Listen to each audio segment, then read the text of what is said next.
How's it going, Dave and Comic Book Investments? So we're going to go through every single major key in the Amazing Spider-Man series. We're going to talk a little bit about the book and how expensive these books are. Whether you're trying to complete a run, whether you're trying to buy certain key issues, or you just want this for fun, let's go through every single book.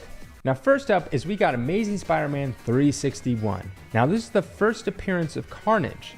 Now a 9/8 of this book will run you about $400. But this is a newsstand variant. In a 9/8 will probably run you closer to $500.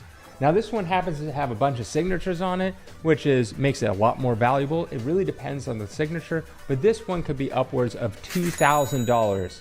Here we got is Amazing Spider-Man number 300. This is the first appearance of Venom. Now this was co-created by Todd McFarlane, and this one happens to be signed by Todd McFarlane himself. Now a regular 9/6 without a signature is going to roughly run you about $1,000, but with the signature, probably in the neighborhood of $1,500. Although not in the original Spider-Man run, this is a pretty major key issue. It is the origin of the symbiote, which later turns into Venom. This is Marvel Superhero Secret Wars number 8. This particular 9/6 will run you roughly around $250. But if you had a 9/8 of it, it's roughly going to be about $550. So this one not only is the first appearance of the black suit Spider-Man, but it has a very interesting backstory. Actually, it came from a reader of the comic books who submitted a new plot line where Spider-Man's suit gets damaged and he needs a new one. And he came up with the idea of a black with red spider on it. And the editor at the time, Jim Shooter, loved it so much that he bought the idea off the kid for $200, which is roughly around $700 in today's money.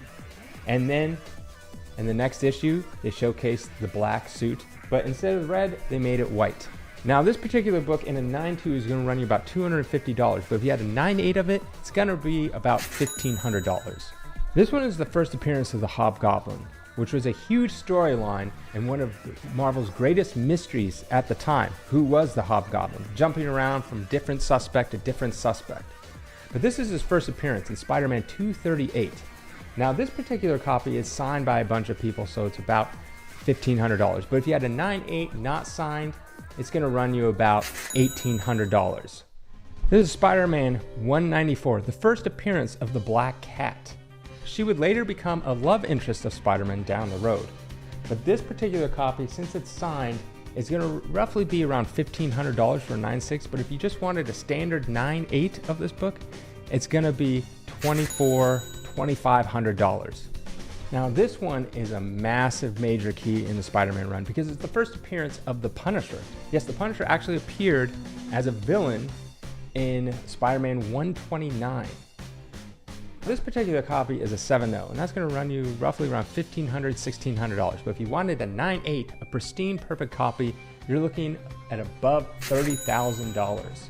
Here we have Spider-Man 122. Now this is not the first appearance of any major key character or anything like that, but this is actually the death of the Green Goblin because he just killed Gwen Stacy, which was Spider-Man's love interest at the time. This particular copy is a 9/2, and this one is worth, roughly around $600, maybe $700. But in a perfect 9/8, you're going to run you about $4,000. This is Spider-Man 121. Now this is the death of Gwen Stacy. Green Goblin killed her, and then the next issue that I showed before, he goes and kills the Green Goblin. Well, actually, he kind of died by his own glider. Spider-Man didn't exactly save him.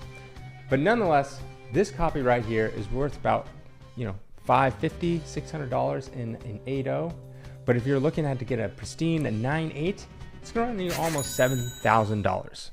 Here we have Spider-Man 101, and this is the last major key in the Bronze Age. Next keys are going to be down in the Silver Age. Now this is the first appearance of Morbius, the living vampire, and obviously a lot of people saw that movie, and with Jared Leto, wasn't very good. But this particular copy is going to run you around the $600 range. But if you wanted a perfect 9/8, about $25,000. So here we have is Spider-Man number 78. This is the first appearance of the Prowler. Back in the day, this wasn't a huge key. But since the Edge of the Spider-Verse movie is coming out and the Prowler is pretty much the main villain in all of it, this book has really gone up in high demand. So this particular copy is a 9/0, and that's going to run you roughly around $600 to $700. But if you wanted a perfect 9/8 of this book, you're looking at about $5,000. So this is when things start getting pretty expensive. This is the first appearance of Kingpin in Spider-Man number 50. Now, he's also in the Daredevil TV show, and this one is a 5.5. This one is going to run you about $900, but if you wanted a perfect 9.8, it's about $100,000. Here we have Spider-Man number 46. This is the first appearance of the Shocker. Now, Spider-Man has a massive rogues gallery, and this is just another one on that list. And this one is a 7.5. This one will be probably in the $400 to $500 range for a 7.5. But if you wanted a perfect 9.8, you're going to probably spend about $20,000. This is Spider-Man number 41, the first appearance of the Rhino.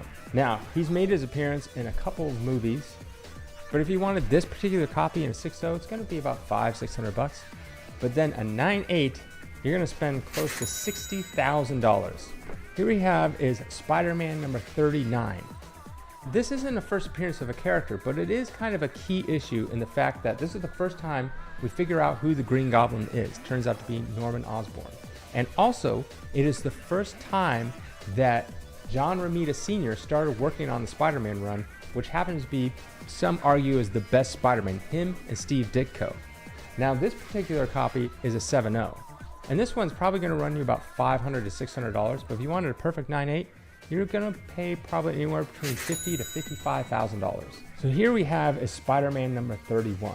This is the first appearance of Harry Osborn, which was his best friend, and Gwen Stacy, which is the girl that he dated for a very long time till she got killed by the Green Goblin. Now this particular copy is in a 3.5, so it'll run you about $200. But if you wanted a 9.8, you're looking to probably spend anywhere from $90,000 to $100,000. This is Spider-Man number 20. This is the first appearance of the Scorpion, who had a brief appearance in the Edge of Spider-Verse movie, the first one. But this one in particular is in a 4.5, and it'll run you probably around $600, $700. But if you wanted a 9.8, it's going to run you close to $50,000. Ah yes, Kraven the Hunter. Soon to have a movie out about him. This is Spider-Man number 15. First appearance of Kraven in a 4.0. It's going to run you about $500-600. But if you wanted a 9.8, look to pay anywhere from $75,000 to $80,000. Here we have is Spider-Man 14, the first appearance of Green Goblin. Now this is a 5.5, and this will cost you about $3,000 because this is his arch nemesis, Spider-Man's number one enemy. But if you wanted a 9.8, you're going to spend about $210,000. We have Spider-Man number 13, first appearance of Mysterio. He was in the second Spider-Man movie, played by Jake Gyllenhaal. This is a 1.8, and this will roughly be about $600. If you wanted a 9.8, expect to spend over $100,000 for a 9.8. This is Spider-Man number 10. It's the first appearance of the Enforcers, and they're not a major character by any means, but it also is a very early Spider-Man, and since Spider-Man is highly desired, especially the early issues, both of those things kind of put it in the major key category. Now this one in a 3.0 is going to run you around $300-400, but if you wanted a perfect 9.8, expect to pay about $17,000 to $18,000. This is Spider-Man Annual number 1. After about a year, they put out an annual, which is much thicker than a normal issue. This also is a very key appearance of the Sinister Six, which is a team of villains that end up fighting Spider-Man. Now this is a 1.5, so this is going to run you roughly around, $400. But if you wanted a perfect 9.8, you're looking to spend probably close to $30,000. Here we have is Spider-Man number 9, first appearance of Electro.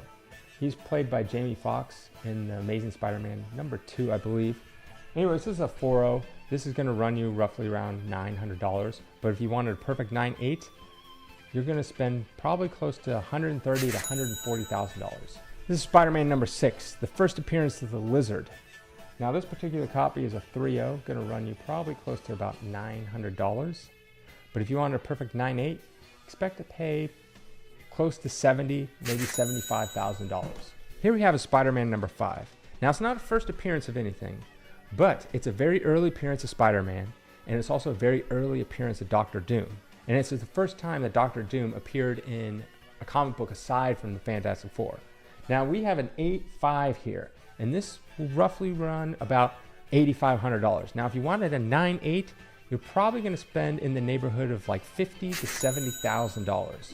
This is Spider-Man number 4, the first appearance of Sandman. Now this particular copy is a 2.0, and that'll run you probably almost $800, $900.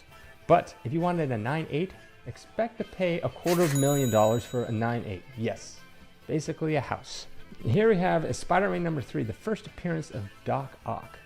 Now this one is kind of beat up. It's like a 1.0, and it's going to run you probably close to $1,000. But if you wanted a 9.8, expect to pay also close to $250,000.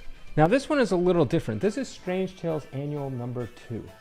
Now it's not part of the Spider-Man run, but it's actually pretty interesting because this is actually Spider-Man's 4th appearance.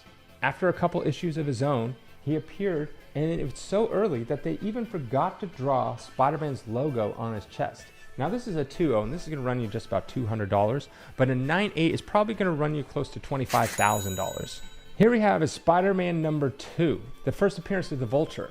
Now this is a restored copy, and so it's probably going to run you around $1,000.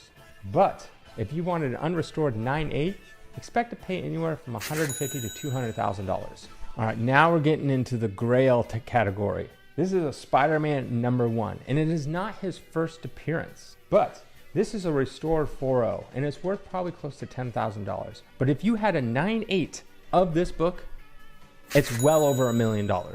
Here we have is Amazing Fantasy 15.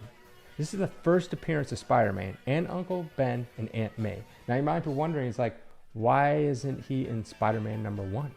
Because at the time, they were going to cancel Amazing Fantasy. And they had this story that Stan Lee wanted to pitch, a Spider-Man story. But they weren't sure how it would do, so they decided to put it in a magazine that was already going to be canceled. Lo and behold, this became a massive hit. So much so that they decided to make Amazing Spider-Man number 1 a few months later. Now, this particular copy is a 2.0, and it's restored, so it's worth anywhere from $11,000 to $12,000. There's no known 9.8s, but a 9.6 did sell a couple years ago in 2021 for $3.6 million. Now, if you had a 9.8, I would bet it's somewhere in the neighborhood of anywhere to $5 to $7 million. Now, I'm sure a lot of you were like, hey, there's lots of keys that you didn't talk about. I think these are the core major keys of the Spider-Man run. There's a lot of little keys, first appearances, later issues, but I don't consider those major keys. These are the major ones, the must get for every single Spider-Man collector. I hope you like that list.